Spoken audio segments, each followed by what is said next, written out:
Hello दोस्तों, पवन teaching centre में आपका स्वागत है। पेन पेपर हाथ में है और 10वां की ज्योग्राफी के बुक साथ में है, तो बने रहे पवन टीचिंग सेंटर के साथ।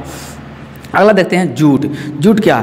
कपास के बाद जूट भारत की दूसरी महत्वपूर्ण रेशेदार फसल है।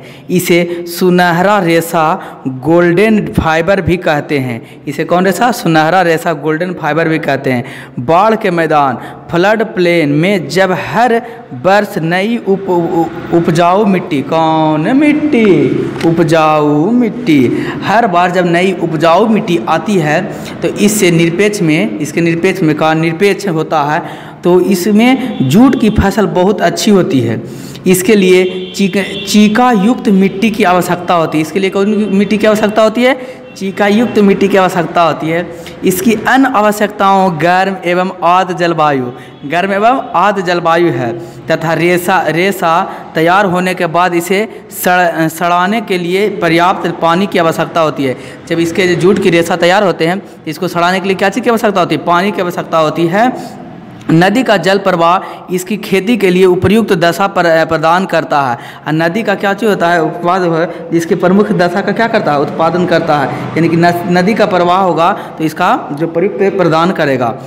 नदियाँ के डेल्टाई तथा गंगा के निचले मैदान इसकी खेती के लिए उपयुक्त है। और नदियाँ के जो डेल्टाई भाग है इसके जो के लिए है, जो उपयुक्त खेती के लिए है। पारंपरिक रूप से जूट द्वारा रस्सी, चट एवं बोरो आदि बनाए जाते हैं। अब परंपरागत रूप से इसका क्या क्या बनाए जाते हैं? रस्सी, चट एवं बोरे आदि बनाए जाते हैं, जिसके पैकिंग में उपयोग किया जाता है, जिसके पैकिंग में उपयोग किया जाता है। अब इससे वस्त्र एवं आकर्षक दस्तकारी की चीज़ें भी बनाई जा रही है, जिसके देश विदेश में काफ़ी मांग है। इसका क्या है? देश विदेश में बहुत सारे क्या है? मांगे हैं। प्रौद्योगिकी स्थान से देखा जाए तो क्या कहा जाता है? इसको देखते हैं। प्रौद्योगिकीय और संस्थागत सुधार। भारत में कृषि हजारों वर्ष की जा रही है। भारत में कृषि कई वर्षों से, हजारों वर्षों से की जा रही है, किंतु परंपरागत तरीके तथा संस्थागत व्यवस्था में समय के साथ परिवर्तन नहीं होने के कारण कृषि में काफ़ी पिछड़ापन पाया जाता है।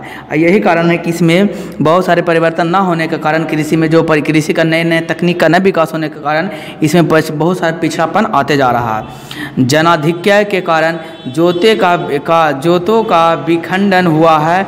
इससे कृषि कार्य आर्थिक रूप से लाभप्रद नहीं हो रहा है। ऐसे यह हुआ है कि जलखंड में कमी आया है, जिससे कृषि के लिए लाभ प्राप्त नहीं हो रहा। भारत में अधिकांश कृषि मानसून पर निर्भर करती है। भारत में जितनी कृषि होती है किन पर निर्भर करती है? मानसून पर। और सिंचाई के साधनों का बहुत सीमित विकास हुआ है। अब भारत में जो सिंचाई के जो साधन है, जो तरीके हैं सींचने के लिए, खेती की पानी की आवश्यकता है, खेत में पानी डालना है, क्या कहलाता है? सिंचाई कहलाता है। इसकी बहुत सारी आवश्यकताएं निर्भर करती है। और सिंचाई के साधनों का बहुत सीमित विकास हुआ है। और सिंचाई के साधनों का ज़्यादा विकास डेवलप हुआ नहीं है। बढ़ती हुई जनसंख्या के लिए कृषि को अर्थव्यवस्था का विकसित अंग बनाना एवं महत्वपूर्ण चुनौती है।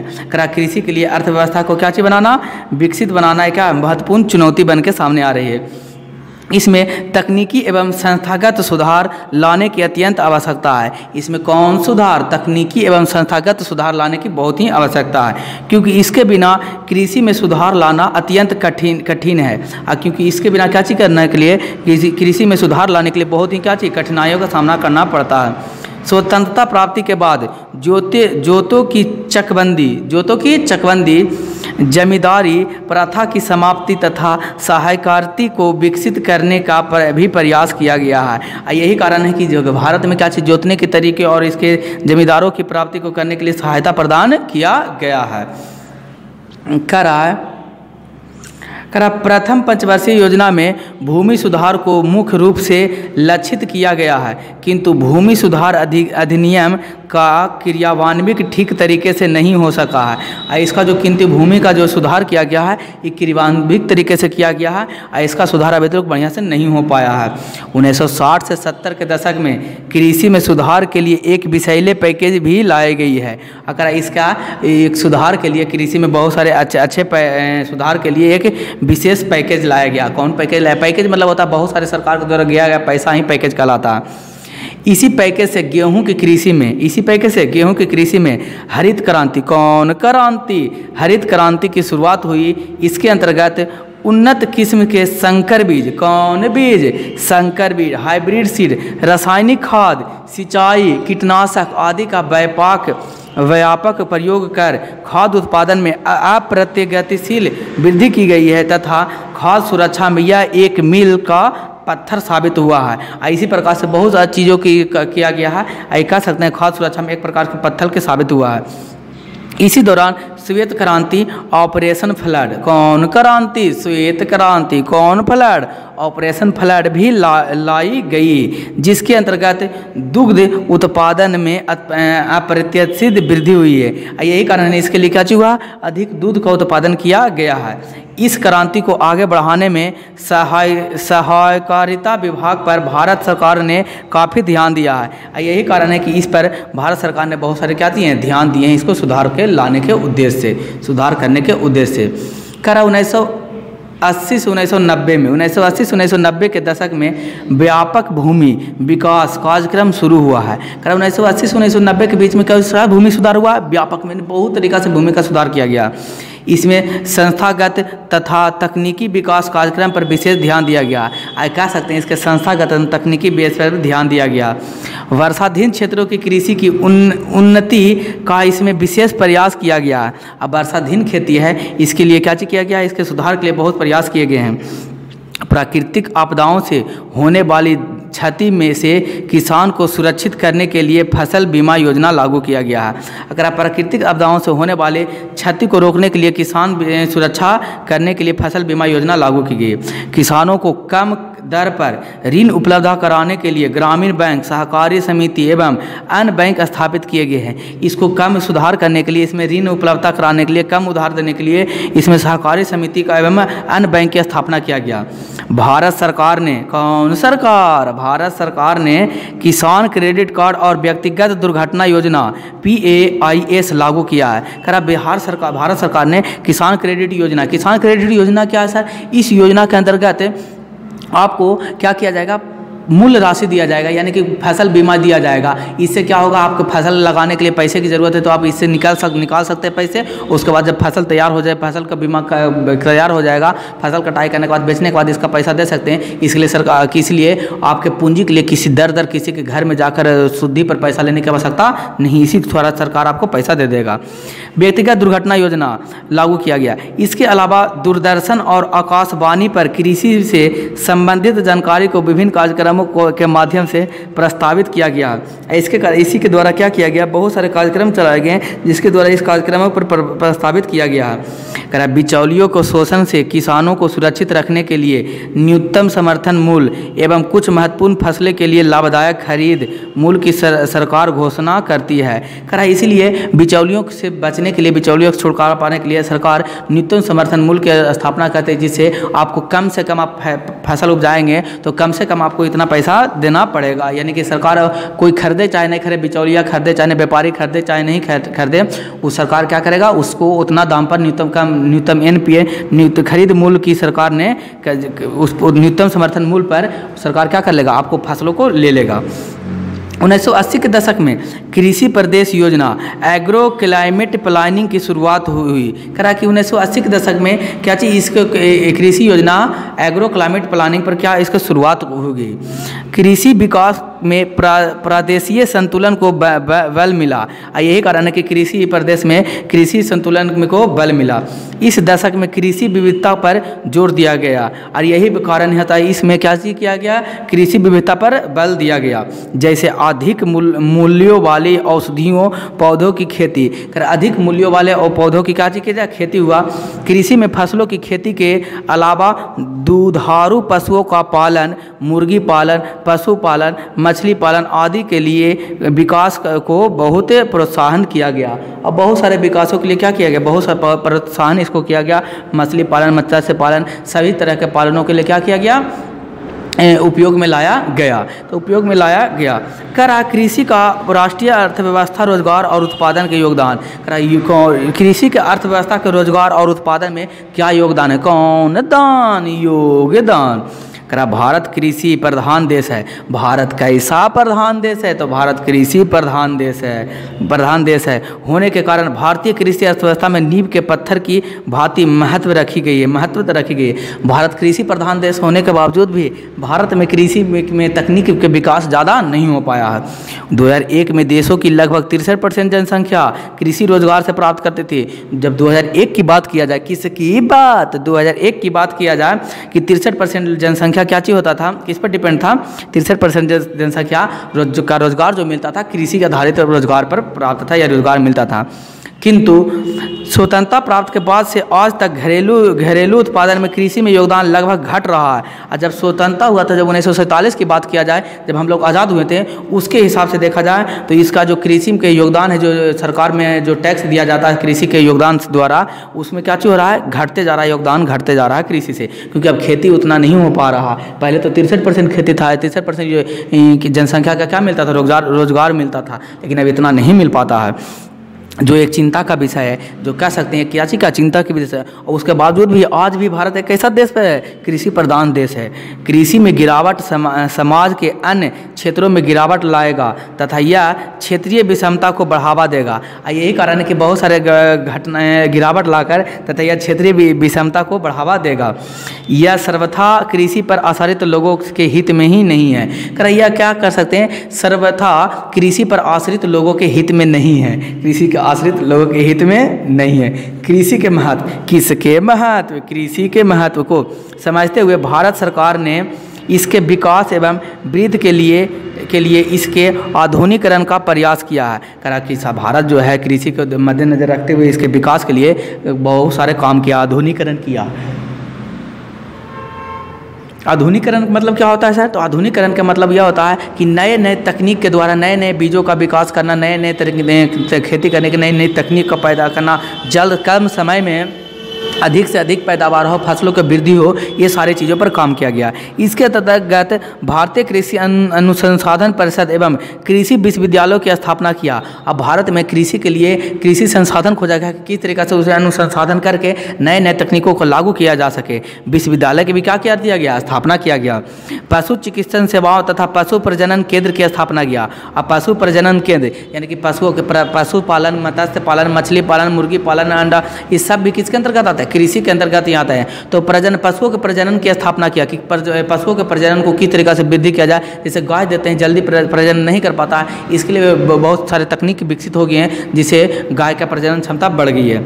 बागवानी विकास, मौसम विकास और मौसम में पूर्वानुमान के क्षेत्र में अनुसंधान और विकास आदि के प्राथमिकता दी गई है। करा कि ऐसे मौसम विज्ञान के भी बारे में बताया गया, जो पता चल जाएगा पहले ही मौसम आने के, किस प्रकार से मौसम आएगा, ज़्यादा बारिश होगा, कम बारिश होगा, मौसम किस तरीके से रहेगा, ठंडा ज़्यादा करेगा, गर्म का ज़्यादा कम करेगा, जिससे आप जो फसल लगा रहे हैं उस फसल के लिए पहले से आपको जानकारी प्राप्त हो जाएगा, जिससे उस फसल की यानी कि उसकी खेती करने में आपको सुविधा प्राप्त होगा।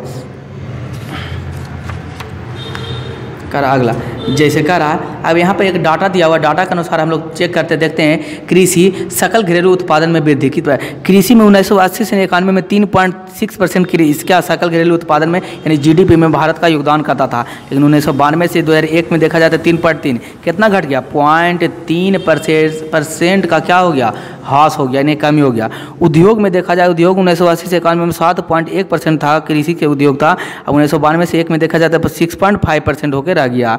सेवाओं क्षेत्र में देखा जाए तो 6.7% था घरेलू उत्पादन, अब सेवाओं क्षेत्र में कितना हो गया? 8.2 हो गया, यानी सेवाओं क्षेत्र में सकल घरेलू उत्पादन बढ़ गया है और बाकी सेवाओं में सकल उत्पादन क्या हो गया? घट गया है। तो इससे ये भी पता चलता है कि हमारा कृषि से जो है जो घटते ही जा रहा है कृषि से जीडीपी या सकल घरेलू उत्पादन।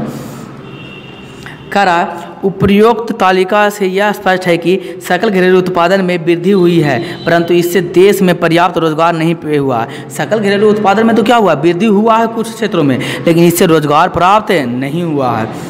कृषि में विकास दर कम हो रही है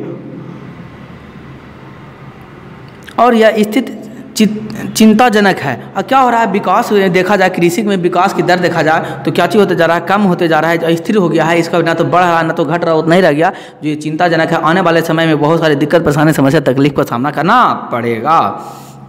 अब कह रहे हैं वैश्वीकरण का भारतीय, वैश्वीकरण का भारतीय क्या है जो समझते हैं। उसके पहले आपको दिखाई दे रहा होगा हरी वाली डिबिया, कौन वाली डिबिया, हरी वाली डिबिया। हम जूम आउट कर दिए हैं तो देखने का प्रयास कीजिए, समझने का प्रयास कीजिएगा। कह रहा है क्या है हरी वाली डिबिया, जो जिसके बारे में हम लोग क्या करते हैं, समझने का प्रयास करते हैं। कह रहा है हरी वाली डिबिया से कह रहा है निम्न उत्पादन के मुख्य कारण, कौन उत्पादन, निम्न उत्पादन के मुख्य कारण, जनसंख्या का कृषि भूमि पर नियंत्रण, बढ़ता दबाव। जनसंख्या का कृषि भूमि पर क्या है, नियंत्रण, बढ़ता दबाव है, जो दबाव इसका क्या हो रहा है, बढ़ता जा रहा है। सबसे पहले देखिए कृषि सर जनसंख्या पर नियंत्रण, इसका कैसे दबाव बढ़ता जा रहा है जो समझाइए। तो हम कहें पहले मान लीजिए पहले लोग 5 लोग थे, 1 कट्ठा का खेत था, इसमें कितने लोग थे, 5 लोग का जीवन चलता था। 5 लोग का जीवन चलने का अभिप्राय क्या हुआ सर, हमको समझ में नहीं आया कि हम 1 मिनट हम आपको समझाने का प्रयास करते हैं। चलिए देखिए आ गया पेज और समझिए आप लोग। अब हम यहाँ पर समझते हैं कि मान लेते पहले 1 कट्ठा खेत था, मेरे पास 1 कट्ठा ज़मीन था, ज़मीन तो समझते हैं 1 कट्ठा ज़मीन था। अब इस पर 4 लोगों के 4 परिवार थे, 2 माता पिता थे और 2 इसके क्या थे, बच्चे थे, पति पत्नी और 2 बच्चे थे। तो टोटल कितने हो गए फैमिली मेम्बर में 4 हो गया। अब 1 कट्ठा खेत इसके पास था और खेती करता था, चारों का भरण पोषण आराम से इसी खेती द्वारा किया जा रहा था। अब क्या हुआ, जब ये 2 माता पिता तो रह गए, 1 हैं, ये क्या है 2 हैं, इस तरीक़ा से जो ये दोनों हैं, इनके जो पुत्र थे उनको पुत्र का भी क्या हो गया, शादी हो गया।